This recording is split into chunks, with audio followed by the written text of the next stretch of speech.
பல பில்லியன் டாலர்களை செலவழித்து கொண்டு வந்த ஒரு ஏஐ தொழில்நுட்பத்திற்கு ஈடான ஒரு தொழில்நுட்பத்தை சீனாவானது வெறும் $6 மில்லியன், அதாவது இவர்கள் செலவு செய்ததில் இருந்து 5% தொகையை செலவு செய்ததோடு இப்பொழுது சந்தையில் உள்ள மென்பொருட்களான, அதாவது ஏஐ மென்பொருட்களான ஓப்பன் ஏஐ மற்றும் GPT சாட் 4.0 என்பவற்றை விட அதிக அளவு மாற்றங்களை தரக்கூடியதாக அல்லது பலனை தரக்கூடியதாக அல்லது அதிக அளவு விடயங்களை அறிந்ததாக வேறு மென்பொருட்களை விரைவாக உருவாக்கக்கூடியதாக இவ்வாறான ஒரு ஏஐ தொழில்நுட்பத்தை அவர்கள் வெளியிட்டிருந்தார்கள். சீனா கொண்டு வந்தது நிச்சயமாக அமெரிக்காவையே ஈடான வைத்தது. அதனை டொனால்ட் ட்ரம்ப் நேற்று காங்கிரஸில் சொல்லியிருக்கிறார். ஆனால் விவேக் ராமசாமி இந்த தேர்தலின் பொழுது போட்டியிட்ட பொழுதே ட்ரம்புக்கு ஒரு பெரிய சவாலை கொடுத்தவராக அல்லது சரதியாக வளர்ந்தவராக காணப்பட்ட பிறகு ட்ரம்புக்கான தனது ஆதரவை கொடுத்து வந்திருந்தார். அந்த நிலையில் இருவரையும் சேர்த்திருந்த பொழுதும் அனைவருக்கும் தெரிந்த விடயமாக இருப்பது அல்லது உள்ளக தகவலாக கசிவது என்னவென்று சொன்னால், 2 வாரங்களுக்கு முன்னதாகவே இலோன் மாஸ்க் தனது விருப்பை வெளியிட்டு உள்ளிருந்தவர்களுக்கு இவர் இருந்தால் தான் வரமாட்டேன் என்கின்ற அளவுக்கு தெரிவிக்கின்ற அளவிற்கு விவேக் ராமசாமியின் போக்கு அல்லது கருத்து அமைந்திருந்தது என்பதுதான் உள்ளார்ந்த தகவல்.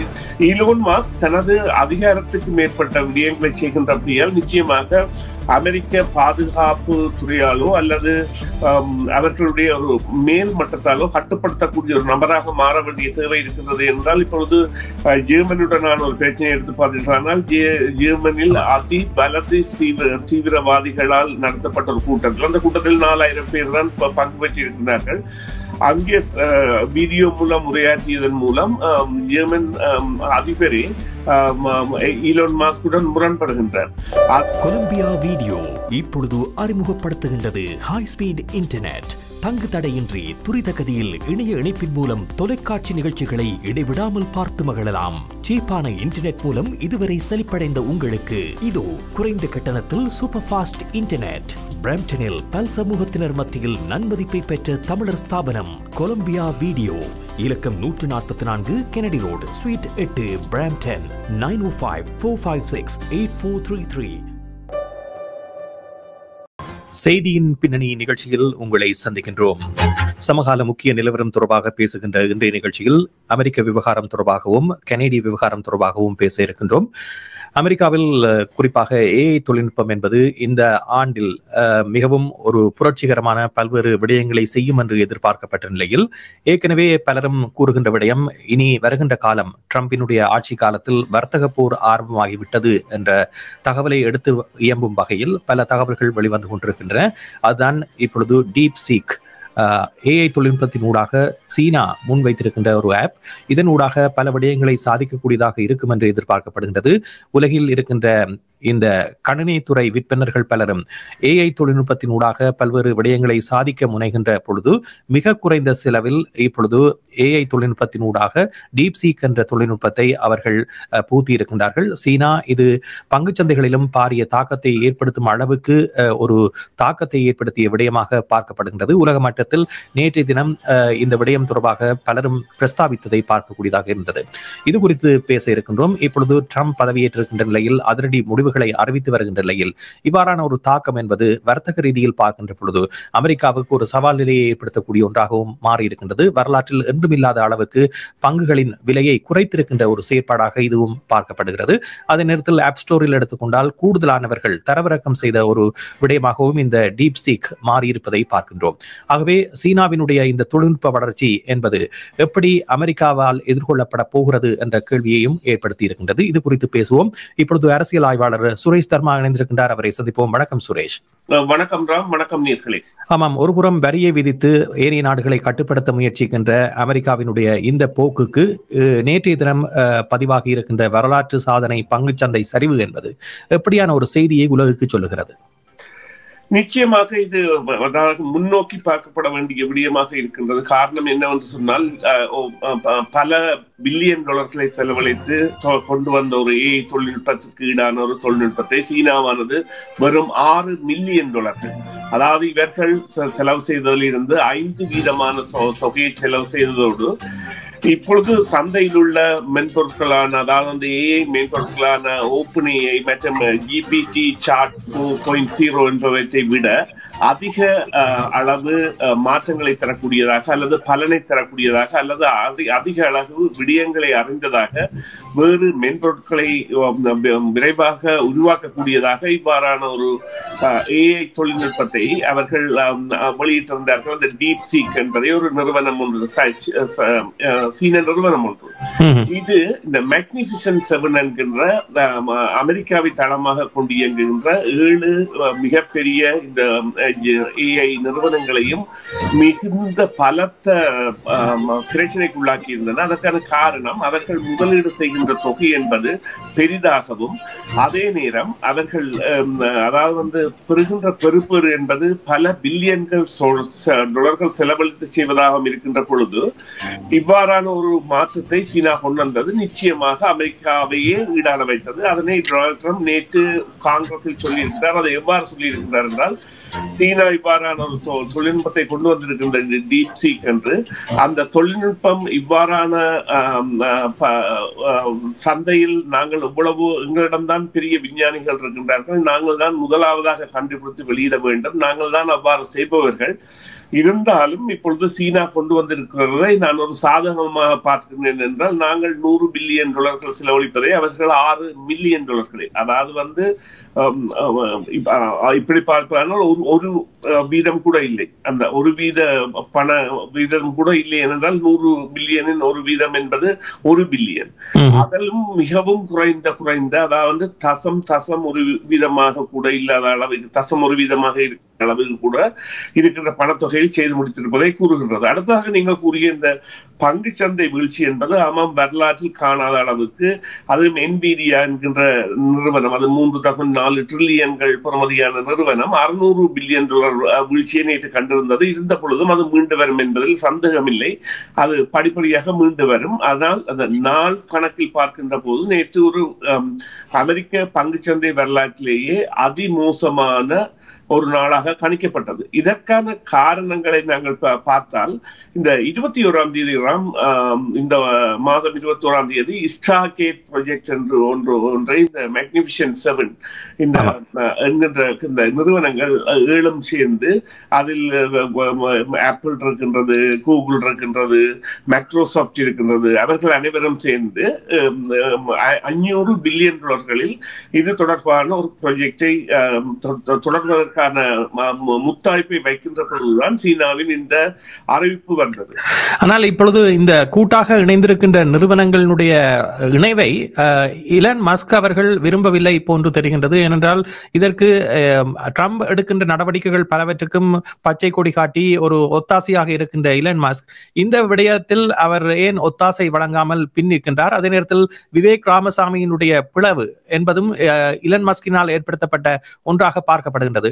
எதிர்காலத்தில் ட்ரம்ப் இலன் மஸ்க் இடையிலான உறவில் விரிசல் ஏற்படக்கூடிய வாய்ப்புகள் இருக்குமா, அல்லது இது தனியே வர்த்தக போட்டி என்ற ரீதியில் பார்க்கக்கூடிய ஒன்றா? இல்லை, நாங்கள் அதைத்தான் எதிர்பார்த்து கொண்டிருக்கின்றோம். அவர்கள் இருவரும் பிரிய வேண்டும் என்பதுதான் உங்களுடைய ஆவல், அதாவது அதிவிருப்பம். விவேக் ராமசாமியை அவர் எதிர்த்து என்பது, அவர் ஒரு அதாவது தன்னை விட ஒருவர் அந்த இடத்தில் இருக்கக்கூடாது, இருவரும் சேர்ந்துதான் இந்த மீள் கட்டுமானத்திற்கான ஒரு அமைப்பை டொனால்ட் ட்ரம்ப் உருவாக்கி இருந்தார். ஆனால் விவேக் ராமசாமி இந்த தேர்தலின் பொழுது போட்டியிட்ட பொழுதே ட்ரம்புக்கு ஒரு பெரிய சவாலை கொடுத்தவராக அல்லது சரதியாக வளர்ந்தவராக காணப்பட்ட பிறகு ட்ரம்புக்கான தனது ஆதரவை கொடுத்து வந்திருந்தார். அந்த நிலையில் இருவரையும் சேர்த்திருந்த பொழுதும் அனைவருக்கும் தெரிந்த விடயமாக இருப்பது அல்லது உள்ளக தகவலாக கசிவது என்னவென்று சொன்னால், 2 வாரங்களுக்கு முன்னதாகவே இலோன் மாஸ்க் தனது விருப்பை வெளியிட்டு உள்ளிருந்தவர்களுக்கு இவர் இருந்தால் தான் வரமாட்டேன் என்கின்ற அளவு தெரிவிக்கின்ற அளவிற்கு விவேக் ராமசாமியின் போக்கு அல்லது கருத்து அமைந்திருந்தது என்பதுதான் உள்ளார்ந்த தகவல். இது ஒரு ஆரம்ப பிளவாக நாங்கள் பார்க்க வேண்டும். அதைவிட இலோன் மாஸ்க் தனது அதிகாரத்துக்கு மேற்பட்ட விடயங்களை செய்கின்றபடியால் நிச்சயமாக அமெரிக்க பாதுகாப்பு துறையாலோ அல்லது அவர்களுடைய ஒரு மேல் மட்டத்தாலோ கட்டுப்படுத்தக்கூடிய ஒரு நபராக மாற வேண்டிய தேவை இருக்கின்றது என்றால், இப்பொழுது ஜெர்மனியுடனான ஒரு பிரச்சனை எடுத்து பார்த்தீர்களானால், ஜெர்மனியில் வலது தீவிரவாதிகளால் நடத்தப்பட்ட ஒரு கூட்டத்தில், அந்த கூட்டத்தில் 4000 பேர் தான் பங்கு பெற்றிருக்கிறார்கள். அங்கே வீடியோ மூலம் உரையாற்றியதன் மூலம் ஜெர்மன் அதிபரே ஈலோன் மாஸ்குடன் முரண்படுகின்றார். அதை போல ஆங்கில கால்வாய் குறித்த ஒரு ட்விட்டரில் ஒரு பதிவை போடுகின்ற பொழுது ஒரு புதிய வரைபடத்தை வெளியிடுகின்ற அளவிற்கு செல்கின்றார். இவ்வாறான செயல்கள் மூலம் இவர் அமெரிக்காவிற்கு எவ்வாறு தாக்கத்தை விளைவிக்கலாம் என்றால், அவர் அமெரிக்காவின் செய்மதிகள் பாதுகாப்புத்துறை பென்டகன் அனுப்புகின்ற செய்மதிகளையும் நாசா அனுப்புகின்ற விண்வெளி தொடர்பாளர்களையும் செய்கின்ற நிறுவனமாக இலோன் மாஸ்கின் ஸ்பேஸ் எக்ஸ் மாறிவிட்டது. எனவே ஸ்பேஸ் எக்ஸால் அமெரிக்காவை கட்டுப்படுத்தக்கூடிய ஒரு சந்தர்ப்பம் அங்கே ஏற்படுகின்றது. இதனை இவர்கள் நிச்சயமாக ஒரு பரிசீலனைக்கு எடுக்க வேண்டிய தேவை இருக்கின்றது. மறுபக்கமாக நாங்கள் முதல் ஆரம்பத்தில் கழித்த விடயத்தில் ஒரு விடயத்தை நாங்கள் கவனிக்க வேண்டும். இந்த AI தொழில்நுட்பம் என்பது மனிதர்களை வேறு ஒரு இடத்திற்கு கொண்டு செல்ல போகின்றது. நீங்கள் ஒரு ப்ராஜெக்டை கூட கேட்டால் உங்களுக்கு ஒரு 5 செகண்டில் தந்துவிடும். மக்கள் கூட இதனை சாட் ஜிபிடி ChatGPT.com என்ற இணையத்துக்கு செல்வதன் மூலம் பரிசீலித்து பார்க்கலாம். அதே போல நீங்கள் ஒரு விடயத்தை ப்ரூஃப் பார்க்க வேண்டும் என்றால் ப்ரூஃப் போட்டு 2 ஹைஃபனை போட்டு நீங்கள் அந்த விடயத்தை அனுப்பினீர்கள் என்றால் அது சில வேளைகளில் உங்களுக்கு ப்ரூஃப் பார்த்து தாரதை விட திட்டங்களை இவ்வாறு துல்லியமாக தரும். இவ்வாறான பலத்த இதுகளை செய்வதுடன் மென்பொருட்களை, அதாவது சாப்ட்வேர்ஸை கூட உருவாக்குகின்ற உங்களுக்கு கோட்ஸ் எல்லாத்தையும் உங்களுக்கு தரக்கூடிய வசதிகளை கொண்டதாக இருக்கிறது. இப்பொழுது நிறுவனங்களில் பணியாற்றுபவர்கள், குவாலிட்டி அஷூரன்ஸில் வேலை செய்பவர்கள் முன்னர் அதனை மேனுவலாகத்தான் செய்வார்கள். இப்பொழுது ChatGPT-யில் அதனை போட்டுவிட்டு அவர்கள் பின்னர் இந்த குவாலிட்டி அஷூரன்ஸ் வேலைகளை செய்வதாகவும் பலர் குறைப்படுகிறார்கள். ஆகவே இந்த தொழில்நுட்பம் எவ்வாறு பயன்படுத்தப்பட போகின்றது என்ற கேள்வியை இது ஏற்படுத்தி இருக்கிறது. இதே நேரத்தில் இன்றைய தினம் வந்த செய்திகளின் அடிப்படையில் ஏற்கனவே பொது மன்னிப்பு விடயம் தொடர்பாக பலரும் விமர்சனங்களை வெளியிட்டிருந்தார்கள். ட்ரம்பின் மீது அது ஒரு குற்றச்சாட்டாகவே வைத்திருந்தார்கள். எவ்வாறு ஒரு குற்றஞ்சாட்டப்பட்டவர்களை தன்னுடைய அதிகாரத்தை பயன்படுத்தி விடுதலை செய்வது என்ற கேள்விகள் எல்லாம் இருந்தன. ஆனால் இப்பொழுது நீதித்துறை சார்ந்து அவருக்கு எதிராக குற்றவியல் வழக்குகளில் ஈடுபட்ட சட்டவாளர்களை பணி நீக்கம் செய்கின்ற முடிவு என்பது ஒரு பாரதூரமான விடயமாக பார்க்கப்படக்கூடிய ஒன்று. அமெரிக்காவில் இருக்கின்ற இந்த சட்ட திட்டத்தையே மாற்றி அமைக்கக்கூடிய ஒரு வகையில் இந்த செயற்பாடுகள் அமைந்திருக்கின்றன. இதற்கு நீதித்துறையும் ஒத்துழைத்திருக்கின்றது என்று பார்க்கின்ற பொழுது இதனை நீங்கள் எவ்வாறு பார்க்கின்றீர்கள்? இது எதிர்காலத்தில் ஏற்படுத்த போகின்ற தாக்கம் என்பது எப்படி இருக்கும்? இல்லை, பிரசிடென்சியல் ஆர்டர் அல்லது எக்ஸிகியூட்டிவ் ஆர்டர் என்கின்ற வகையில் ஜனாதிபதி செயலகத்திலிருந்து செல்லப்படுகின்ற விடயங்கள் அந்த திணைக்களங்களால் நிறைவேற்றப்பட்டே ஆக வேண்டும். ஆனால் இது ஒரு மிகவும் பழிவாங்கலான, மிகவும் கேவலமான அல்லது இதுவரை நடைபெறாத விடயங்களாக இருக்கின்றன. குறிப்பாக இந்த சொலிசிட்டர் ஜெனரல் என்கின்ற நீதித்துறை சார்ந்த செயற்பாடுகளில் ஈடுபடுகின்றவர்கள் யாருக்கு எதிராக இருந்தாலும் அரச வழக்கு சட்டத்தரணிகளாக வழக்காடுவது என்பது வழமை.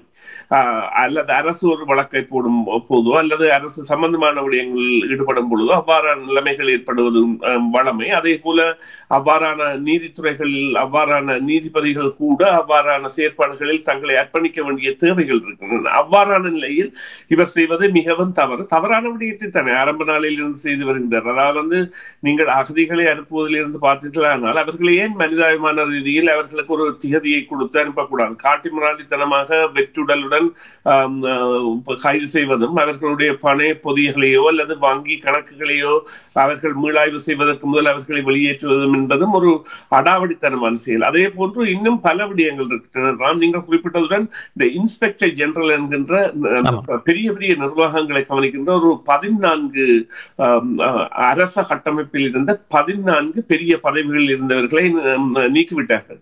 அவர்கள் வெள்ளிக்கிழமை வீட்டிற்கு வேலை முடிந்து சென்றதும் வெள்ளிக்கிழமை இரவு 7:30 அவர்களுக்கு இமெயில் வருகின்றது, உங்களுடைய பதவி டெர்மினேட் செய்யப்பட்டு விட்டது என்று. அவர்கள் மீண்டும் அலுவலகத்துக்கு சென்று தங்களுடைய பொருட்களையே எடுக்க இயலாத அளவிற்கு செய்திருக்கிறார்கள். அப்பொழுது ஒரு மிகவும் ஒரு அநாகரிகமான செயற்பாடு.